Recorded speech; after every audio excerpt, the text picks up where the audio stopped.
No niin, varmaan pitäisi laittaa ne vaatteet päälle. Isi tulee kohta hakemaan. Voidaan vaikka sitten soittaa, kun olet valmis. Mitä sä haluat ensimmäisenä pistää päälle?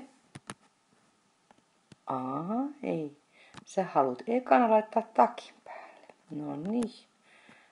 Otat sen sieltä ja laitat sen päälle. Noin, laitapas se päälle. No niin, hienoa. Nyt sä voit värittää. Minkäs väriseksi sä haluat sen värittää?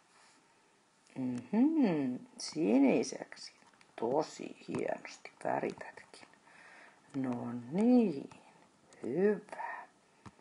No mikäs sitten? Minkäs seuraavaksi haluat laittaa päälle? Ai tuon. No laitapa pipo päälle.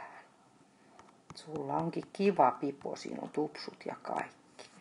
Minkäs väriseksi sä sen haluat värittää? No niin, siihen tulee punaista ja tulee sitten vihreääkin. Jahas, ja tupsun haluat värittää sitten keltaiseksi. Hyvä. Nyt voidaan varmaan soittaa isille, että sulla on jo vaatteet päällä.